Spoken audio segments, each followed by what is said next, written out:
Are we keeping you awake? Yeah. Ready? I'm waiting on you. G'day, this is Shane from Moss Expeditions. We've been asked to do a quick tutorial on what it is that makes the 4.0 versus the 4.6 much more bulletproof so that we can actually have them into our trucks and be more reliable.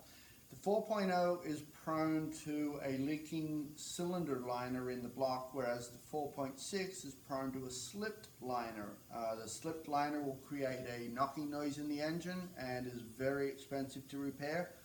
4.0 and the 4.6 exactly the same block, so you can actually take all the 4.6 internal rotating components and put them into a 4.0 block and have a much more reliable engine. 4.0 versus 4.6 is easily distinguished by the compression ratio on the left hand side of the block. Right here it says it's a 9.35 to 1 compression ratio engine, so that makes it a 4.0. If it was a 4.6, this little number here would be 9.37 to 1. They increased the stroke but decreased the compression by using a different piston. Anyway, so it used to be that you could test the block. There was a tool that was available for it, no longer available, so I made our own. And it's basically a water pump with the end blocked off and then an airline fitting. I have a little compressor over there that's regulated to 50 psi, so that now pressurizes the cooling system or the cooling chambers in the block. At 50 psi, most cooling systems run 13 to 15 psi, so this is more than adequate to see if there's any air leaks.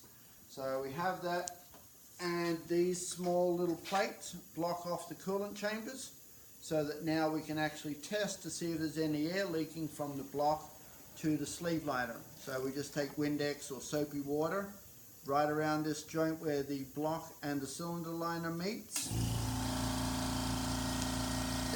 If there was a leak at the cylinder sleeve or the liner, you would see small air bubbles or foaming at that joint.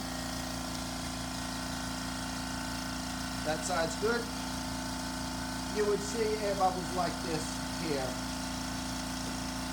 if there was a leak in the liner. This one's actually from the plate. We just need to nip that down a little bit more, but can you see that there?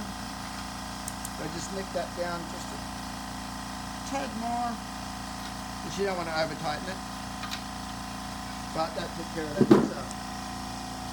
So now we continue to test this liner. Nothing there, nothing there. So that's all 8 cylinder sleeves are good. However, you can also test the bolt holes, and I've already done this one, but this shows that there actually is a breach between the cooling chamber and the cylinder head bolt hole on this one. So this one would make this unsuitable for rebuild as a 4.6 because it is into the cylinder bolt hole, just like that. So this one doesn't pass my test for building of the 4.6 for the Moss Expedition trucks.